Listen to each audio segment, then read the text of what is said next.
嗨，大家好，我是坦皮叔，今天是2025年4月8号。这一期咱们聊一聊机动车检测。大家还记得吧？去年应该在12月份，网上闹得沸沸扬扬的关于机动车年审 OBD 检测这个事情，在网上闹了很大的一个舆论呢，有各种各样的说法。这个事情过去还没多长时间，最近网上又出来一个热搜这个就是发生在安徽和河南交界的叫豫皖交界处机动车检测怪象。什么怪象呢？就是有的机动车在安徽这边检测不合格，年检过不了，但是他把它开到这个隔壁的河南某个检测站，去那儿一检测又是合格的，也就通过年审。同样一辆车这个地方检测是不合格，但是去另外一个地方它又合格了。这个是谁发现的呢？这个就是新华社。新华社专门去采访，拍了视频。我是在北京商报看到的，北京商报转发新华社的这个报道，说近日有群众反映，在安徽阜阳当地年检过不了的机动车，只要开到相邻的河南周口部分县市检测就能通过。群众反映的这一怪现象是否属实？为了查明真相，记者随即赶赴当地展开调查。大家看视频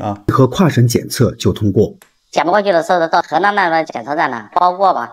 咱这个相对比较比人家水的，我跟你说白了，最高占比达 95.92%， 外地车检测率极高，背后有何猫腻？是公安部说他们是异常吗？审验率过高。去核查有没有发现问题呢？没有。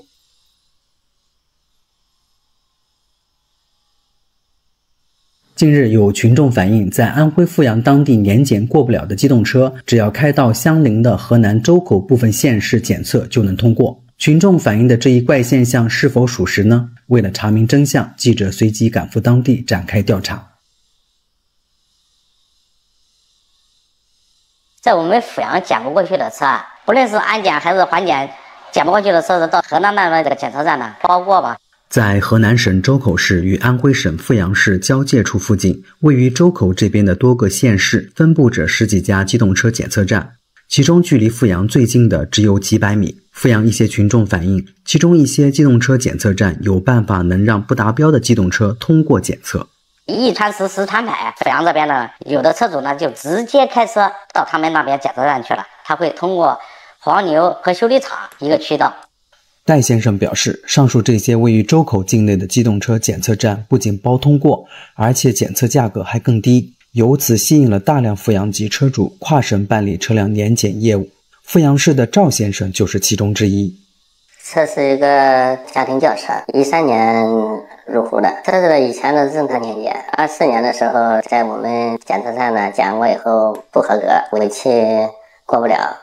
我就听别的朋友说，他们那个修车的时候，他们能帮助代检，去河南那边能通过，多个几十块钱就把车子交给他们给代检的，确实检测通过了。不久前，赵先生的车在阜阳当地一家机动车检测站做了检测，由于前车窗玻璃有多条裂纹，加上缓检不达标，未能通过年检。为此，他通过朋友联系了周口项城市的一家机动车检测站，准备去那里年检。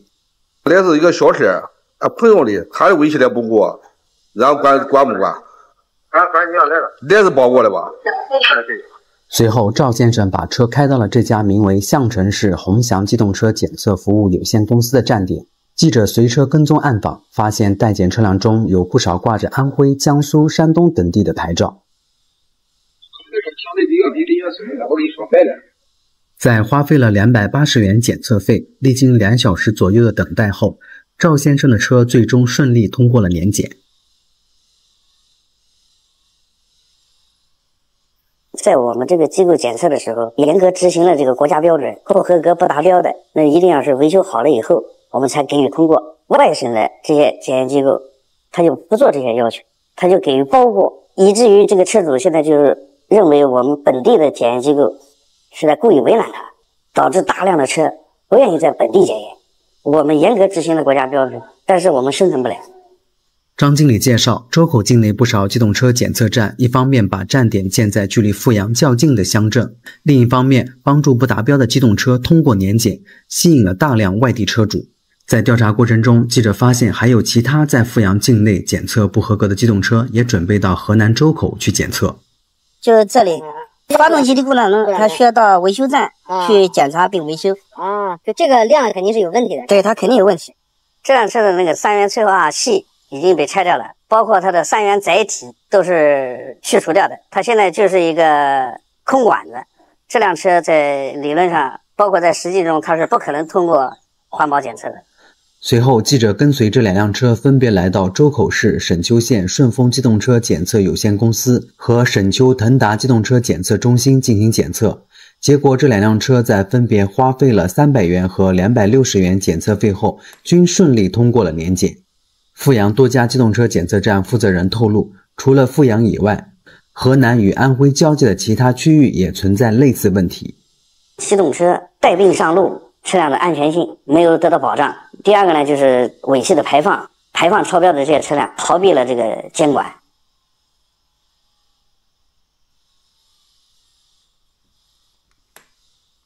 周口专办的这个交办函之后呢，几个这个执法人员到他这2个企业去调查了解。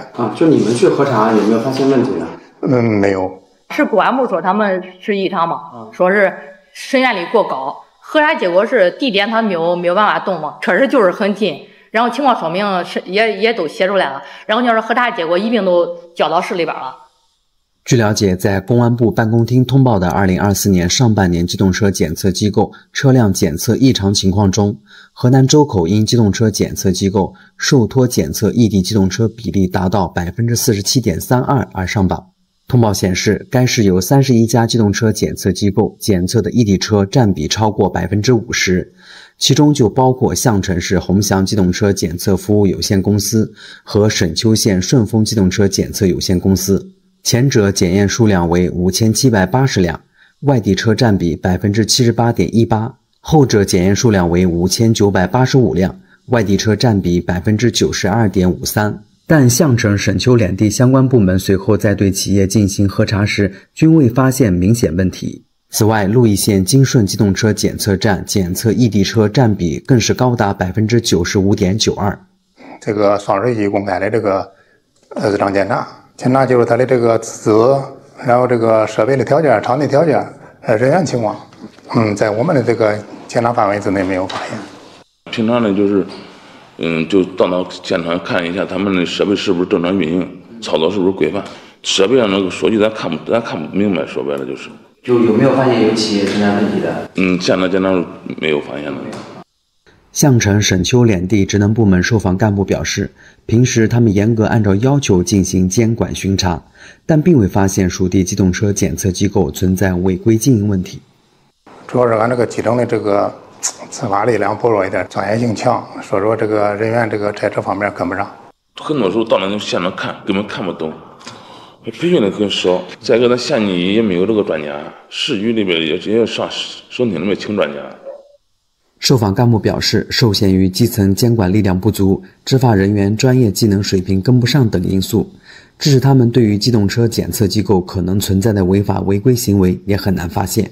这个不是造谣啊，这也不是抹黑啊，这个是新华社报道的。一边检测不合格，一边检测包通过，这个我们可以放心大胆的讨论了，不用担心别人给你扣个帽子啊，说你是外国资本的这个代言人，对吧？你报道这个事情呢，你讨论这个事情，对吧？那就是背后是为了打压啊民族企业，这样为这个外资进来啊，对吧？做开路先锋，扫清障碍。哎，不要开玩笑啊，网上舆论一向如此。大家还记得那个新京报暗访的，对吧？用那个拉煤制油的油罐车拉食用油，本来你说新京报很辛苦，对吧？把这个暗访了给兜出来，引起大家重视，对食品安全有很大帮助。结果很多正能量，包括加多老师在内，小粉小红，他不为自己的这个吃的油安全担心，对吧？他是担心后面有阴谋啊，你这个什么是不是新加坡的油啊，或者什么嘉里什么油要进中国？哎，为什么你们报道的恰恰都是国企的？难道这些外企的没有用这个拉这个煤制油的车去拉食用油吗？这么巧吗？对吧？你还不就是想打击我们的国企？我想大家还记得吧，这个论调。这回放心大胆的聊啊，因为这是新华社报道的。看完这个报道啊，我不觉得奇怪。我想啊，你只要有车，对吧？你只要亲自去这个年检过，你就知道这里面的猫腻。如果你买的车啊，这个3-4年的以内的，一般的都没问题。超过30年、4、5年的恐怕就有问题。很多问题啊，这个当地的这个检测站、检测中心就能解决，但是有的问题呢，它解决不了，你就得换个地方检测。像这个安徽和河南这么明显的少，一般的比较隐蔽，对吧？这种大张旗鼓的这么干，确实比较罕见，也凸显了当下这个经济啊不太好。别的地方做啊，都是遮遮掩掩的，掩人耳目一下，对吧？像这种明目张胆的，毕竟是少。我想啊，这么不顾吃相、明目张胆，就是显示这个经济不太好，大家已经不讲究了啊，顾不得这么多啊。我有个朋友啊，他有辆车，他在北京检测的时候啊，那个大家知道吧？你把车开到那个检测站的时候，不有个人过来吗？接车，然后那个人接车的时候，就让你把什么后备箱打开啊，什么一大堆的吧，然后把那个行驶本给他看。那个接车人就跟他说啊，说你这个车很有可能那个尾气啊检不过，什么3元催化恐怕有问题。我那朋友一听说，就我那朋友反应很快的，他一听说就知道什么意思。他说那怎么解决呢？对吧？要问人家解决办法。那人说，哎呀，这样不行。然后是问他啊，说你这个车急着用吗？你看这有来有往，说明这事有缓，有解决办法。我那朋友就说啊，倒是不急。然后那个人就说了，不急的话，我把你这个车啊开到另外一个地方去检测，是一个天津的检测站，这个地方不行。然后问他，那只要能检测通过就行啊，对吧？你费用呢？他那费用也不贵，就是在你的检测费上面好像加了几百块钱。我那朋友一听说，那行啊，然后那个人就说了，那你把钥匙丢下，你就可以回去了。然后下午啊，对吧？我把车给你送过去，那一个交易就结束了。至于他下午把车开到哪儿检测也搞不清楚，反正人家章是盖了的，是一个天津的一个检测站，就通过了。这个我朋友那个车啊，尾气到底能不能过关，这谁也不知道。3元催化到底有没有用，这也不清楚。或许那车就是好的，没问题，对吧？那个检测员呢，就纯粹就是敲诈一下，一惊一乍的，他无非要多赚点钱。也或许他那车确实这个尾气排放就不达标，检测通不过，这都有可能啊，因为他就没有检测，人家只是上来一说你这个有可能过不了，过不了就麻烦了。这个我这朋友就是宁可信其有，不可信其无，本着啊，凡是能拿钱解决的都不叫事，多2、300块钱。讲这么个故事啊，实际上就想说明这种现象很普遍。无非新华社采访的这个豫皖交界这个地方，它只是过于明目张胆，把本来桌子底下事情他搞到桌子面上来了。这种事情啊，最好的办法就是好好的认真的对待一下这个机动车年检的事情，有没有这个必要？我记得很久以前啊，就有很多专家学者已经呼吁坚决，